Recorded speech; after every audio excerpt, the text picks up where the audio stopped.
Les saludo desde la Venezuela bolivariana, esta servidora Erika Ortega Sanoja, en este su programa Entrevista de RT. En esta oportunidad tenemos en nuestros estudios a Thierry Meyssan, uno de los más importantes periodistas que ha venido cubriendo la guerra en Siria por más de 6 años in situ, y le damos la bienvenida aquí a Entrevista de RT. Buenos días, señora. Bueno, primero que nada quisiera comentarle, el presidente sirio Bashar al-Assad ha dicho que todo lo que ha ocurrido en Venezuela en los últimos tiempos le resulta muy similar a los primeros años de la guerra en Siria. Yo quisiera saber si usted está de acuerdo con esta afirmación del presidente sirio. Sí, totalmente. Vemos que desde hace 2 años, desde la publicación por parte del presidente Barack Obama del decreto ejecutivo contra Venezuela, están preparando una guerra contra Venezuela. El trabajo que hacen con los elementos que aquí llaman oposición es muy similar a lo que pasó en Siria y también antes en Túnez, en Egipto, en Libia, lo que ocurre en Yemen. Estas revoluciones de colores y revoluciones o primaveras árabes que así llamadas, ¿no? No, al comienzo parece una revolución de color, pero el objetivo no es el mismo porque no se trata de derrocar un gobierno y de reemplazarlo por la oposición. Se trata de utilizar al gobierno y a la oposición para que se enfrenten y destruir el país.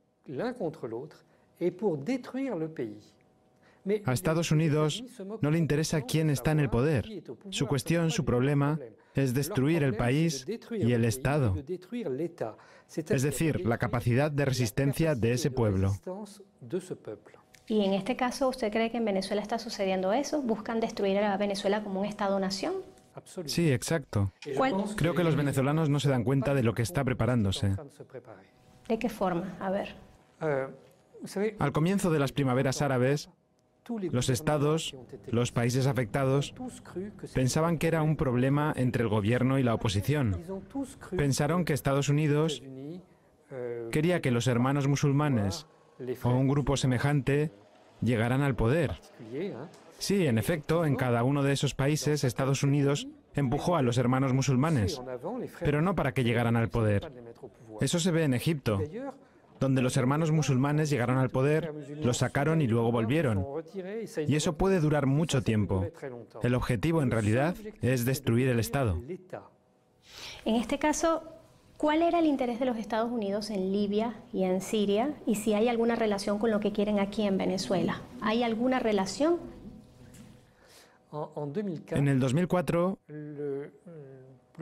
varios expertos del Pentágono explicaron y elaboraron libros donde explicaban que en lo sucesivo Estados Unidos iba a librar guerras para dividir al mundo en 2 zonas. ¿Qué tipo de zonas?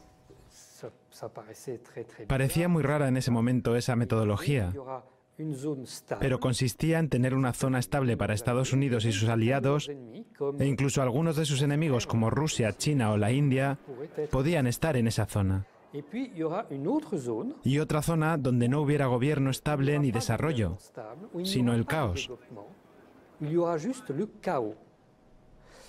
Cuando ellos escribieron eso, uno no sabía mucho hacia dónde iban, pero explicaban que querían garantizar que ningún Estado fuera una amenaza para Estados Unidos, que nadie pudiera desarrollar un poderío que amenazara a la potencia hegemónica de Estados Unidos. Incluso publicaron un mapa donde uno veía que todo el Medio Oriente había que destruirlo. Y en cuanto a América Latina, explicaron que solo Argentina, Brasil y México debían ser estados estables y el resto debía ser destruido. No se trata de reemplazar un gobierno por otro. En el 2004, todo el mundo vio esto con mucho escepticismo.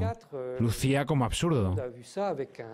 Ahora bien, si vemos lo que pasa actualmente en el Medio Oriente, hay ciudades enteras que han sido arrasadas desde Libia hasta Yemen.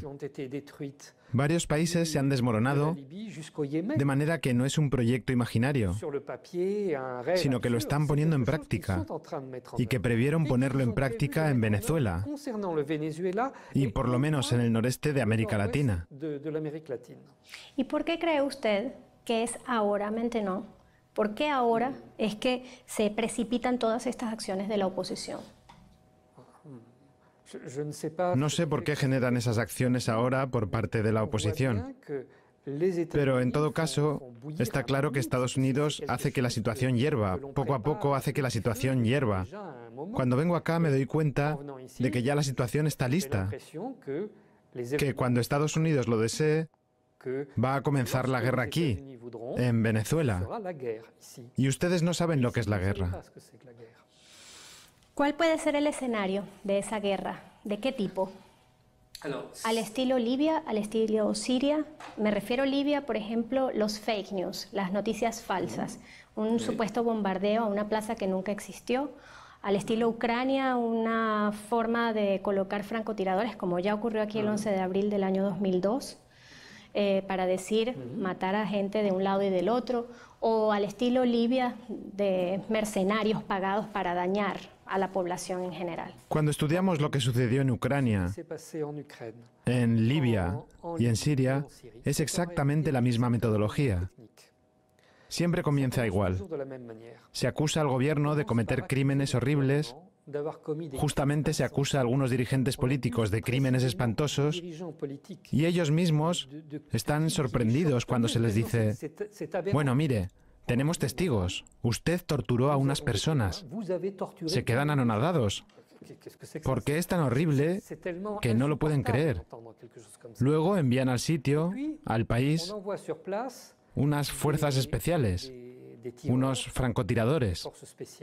Esos francotiradores se colocan en los techos durante una manifestación.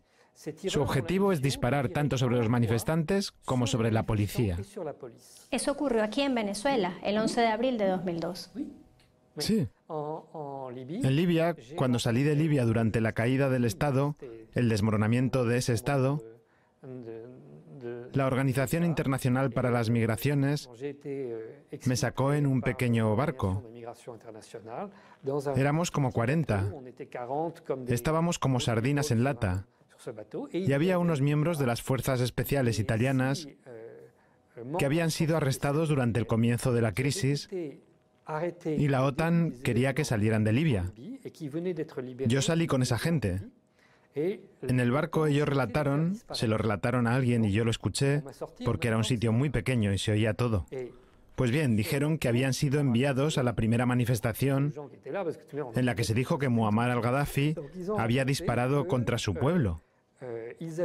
Fueron ellos los francotiradores que habían disparado contra la multitud y contra la policía. Eso crea una confusión enorme. Cada campo está convencido de que fue el otro el que le disparó. Y eso es el comienzo de un enfrentamiento interno. Aquí le llaman guerra de perros. Sí, exacto. La expresión de guerra de perros se utilizó por primera vez por el Pentágono durante la guerra en Yugoslavia. Ellos probaron esa metodología allí.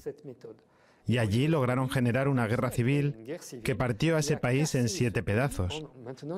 Una vez que hacen esto, comienzan a acusar al gobierno de ser responsable de esos muertos y lo hacen ante la Comisión de Derechos Humanos en Ginebra. Ese consejo rápidamente se transforma en un tribunal de acusación. Milagrosamente consigue unos testigos que vienen a dar su testimonio, pero son falsos testigos. Eso es muy fácil de conseguir, falsos testigos. Esos testigos entonces cuentan su relato, eso se avala, y luego esta información se envía al Consejo de Seguridad, que está horrorizado con esa información y autoriza el uso de la fuerza contra ese terrible gobierno que acaba de matar a su población. Simultáneamente, se envía al país unas fuerzas especiales que atacan símbolos del Estado. Por ejemplo,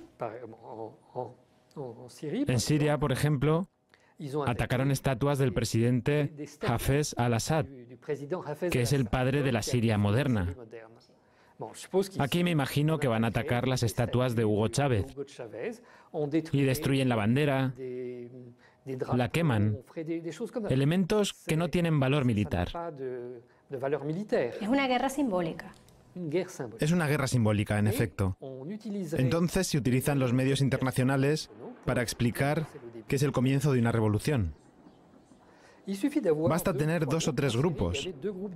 En Siria había 2 grupos que iban de una ciudad a otra todos los días y todos los días decían, mira, hay una pelea en tal parte, hay una guerra en tal parte. Y en realidad eran unas 20 personas las que generaban ese desorden. Luego, usted les paga a algunas personas para que hagan una pequeña manifestación aquí y allá. En el mundo árabe, como el grupo que se utilizaba eran los hermanos musulmanes, las manifestaciones siempre ocurrían el viernes por la tarde, a la salida de la oración de los viernes. Por las mismas condiciones del mundo árabe, ¿cierto? Musulmán. Nos dicen que son laicos, pero curiosamente todo sucede a la salida de la oración del viernes. Aquí no sé cómo lo van a hacer, qué grupo van a usar para generar el desorden. Siempre hay alguien dispuesto a jugar ese papel. Será el mismo grupo que van a utilizar en Venezuela y en otros países que van a atacar al mismo tiempo. Bolivia, Ecuador, otros países en los que van a hacer eso al mismo tiempo. Si sabemos la estructura y si sabemos cuál es el método, ¿por qué sigue ocurriendo? Al comienzo nadie conocía esta metodología. Todos los gobiernos se prepararon para una guerra con Estados Unidos, pero pensaban que sería una guerra convencional, como ocurrió al comienzo en Irak. Era una guerra con bombardeos, una invasión militar, pero no hubo una invasión militar en estos casos. Prácticamente nunca hemos visto soldados estadounidenses ni del Reino Unido en el territorio de ninguno de esos estados.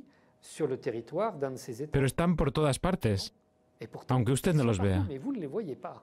Es un ejército distinto. Ellos se quedan en el exterior del país, en la frontera. Desde el exterior organizan grupos armados. Les dan entrenamiento, armas y entran para generar el caos en el país. Pero no van ellos mismos. Es una guerra de 0 muertos. Ellos no pierden a nadie. Pero en el país eso genera un desastre. Rápidamente, estos grupos se desarrollan porque mandan a mucha gente. En Siria, desde hace 6 años, hay puentes aéreos organizados para traer nueva gente que se renueva. Y siempre son mercenarios. Todos los meses envían gente, y eso sigue ahora. Hasta tal punto que uno se pregunta de dónde viene tanta gente. ¿De dónde vienen? Del mundo entero, principalmente de los estados árabes, pero también de todas partes, de Europa, de Estados Unidos, del mundo musulmán asiático, de todas partes. ¿Y quién les paga definitivamente? ¿Quién podría pagar semejante ejército mercenario? Estos ejércitos de mercenarios no son enviados para ganar. No. Estos ejércitos están allí para destruir. Desde el punto de vista del gobierno, uno piensa que se defienden bien, que llega a desplazar a esos grupos, pero después se da cuenta de que esa gente se burla, que se mueven de un sitio a otro, porque el objetivo es destruir el país, no ganar batallas. En el mes de noviembre se van a estar generando aquí en nuestra región unos ejercicios militares en la triple frontera Perú, Colombia, Brasil, con la participación de Estados Unidos. Debemos los venezolanos, entendiendo que se van a realizar a 700 kilómetros de nuestra frontera, estar sospechando, ser capciosos de todo esto. Para llevar a cabo operaciones militares como estas, Estados Unidos necesita rodear el país que van a atacar, o al menos tener una base militar en la frontera del país. En Libia utilizaron Egipto. En el caso de Siria, utilizaron casi todos los estados aledaños: Turquía, Líbano, Irak, Jordania. No están en Israel, oficialmente, pero Israel también. Si quieren atacar Venezuela, sin duda que van a utilizar a un estado o varios estados fronterizos de Venezuela. Sin duda los que usted nombró, pero también Guyana, que también puede servir como base importante para generar el desorden. ¿Cómo ve a la Unión Europea en todo este asunto? El papel de la Unión Europea. La Unión Europea es una potencia económica y no política. Desde el punto de vista político, está en línea con Estados Unidos, cosa prevista por los tratados europeos. La Unión Europea no tiene política exterior ni de defensa, contrariamente a lo que se dice. Los tratados europeos establecen que su defensa está garantizada por la OTAN. La Unión Europea es el ala civil y la OTAN es el ala militar. Así funciona estructuralmente. Actualmente hay un servicio exterior de la Unión Europea que elabora informes acerca de lo que ocurre en el mundo y esos informes son inspirados por Estados Unidos a través de un Estado distinto cada vez, aunque en general son los alemanes quienes los redactan para los demás. Este convenio que se ha venido generando en Colombia con el uso de la OTAN, tal vez las bases militares estadounidenses que están allí presentes, ¿tiene alguna relación con lo que está ocurriendo en Venezuela a su juicio? No lo puedo decir ahora, pero es lógico que eso sea lo que están preparando. Si Estados Unidos mantiene y desarrolla sus bases militares en Colombia, no lo hace porque son lindos los colombianos. Lo hace porque está preparando un ataque contra Venezuela. ¿Cuál es el interés en Venezuela, a su juicio? Nada. No les interesa nada en Venezuela. Lo que quieren es destruir el país. No quieren robarles nada a los venezolanos. Ni siquiera el petróleo. No, no es importante para ellos. Ya tienen el petróleo del Golfo de México. Es más que suficiente para ellos. No necesitan el petróleo ni siquiera del Medio Oriente. Por eso es que han destruido el Medio Oriente. Ya no requieren el petróleo de Venezuela y pueden destruir Venezuela. Ha habido recientemente una persecución de personas ligadas al chavismo, principalmente en Europa, pero también lo hemos visto aquí en la región. Se habla de una cacería, así lo dicen los medios, en forma descarnada. También ha habido pintas en algunas zonas de nuestra ciudad, Caracas, donde se colocan los rostros de personas vinculadas al chavismo y se dice que hay que exterminar, literal, a las plagas. ¿De dónde viene ese discurso? ¿Por qué se maneja ese discurso? ¿Ha ocurrido, por ejemplo, en Siria y en Libia esto? Sí. Lo mismo ocurrió en Ucrania. La idea es la misma, utilizar los medios primero para satanizar a todo el país. Es muy importante. Esto ocurre desde el exterior, porque hay que justificar la acción militar y uno no explica lo que se está haciendo. Por otra parte, dentro del país esto tiene un efecto terrible. Por ejemplo, para mostrar lo lejos que se puede llegar con esto, cuando Estados Unidos, cuando la OTAN atacó al gobierno libio para derrocarlo, el ataque ocurrió el viernes a la salida de la oración, a las 7:30 de la tarde. Así, a las 11 de la noche, Sky News, que tiene también una programación en árabe, envió imágenes donde se veían rebeldes en la Plaza Verde, en Trípoli, en el corazón de Trípoli. Pero en ese momento era imposible salir por la ciudad porque había muchos bombardeos en todos los barrios de la ciudad. Nadie podía circular en vehículo en la ciudad. Entonces, ¿cómo podrían llegar allí? No sé, pero cuando vi esas imágenes me dije, bueno, todo está perdido. Pues bien, yo estaba a varios centenares de metros de esa Plaza Verde. Pero me di cuenta de que eso era todo mentira. Los mercenarios, algunos de los cuales eran libios, pero muy pocos, esos mercenarios llegaron a la Plaza Verde 3 días y medio después. Pero las imágenes ya estaban disponibles porque fueron filmadas en estudios al aire libre en Qatar. Al Jazeera. Estos estudios son manejados por personal de Al Jazeera, pero no manejados por la propia Al Jazeera. Imagínese las consecuencias aquí si de repente vieran por televisión que hay enemigos que están llegando al centro de Caracas y se les dijera, bueno, que se perdió la guerra. Siguiendo este modelo y yendo un poco más lejos, Estados Unidos previó en marzo del 2012, en Siria, reemplazar cadenas de televisión sirias por falsas cadenas de televisión. En Siria, la televisión es por vía satélite solamente. Hay dos satélites que se utilizan. Uno que pertenece a la Liga Árabe y otro que pertenece a Egipto. Entonces dijeron que retiraban la autorización a Siria porque era una dictadura terrible y cortaron esas retransmisiones satelitales. Ya no había una televisión nacional. Durante 2 días no hubo televisión nacional siria. Entonces, la Agencia de Seguridad Nacional de Estados Unidos envió una señal desde Australia y la envió a través de estos satélites. Una señal donde se veían imágenes del ejército sirio.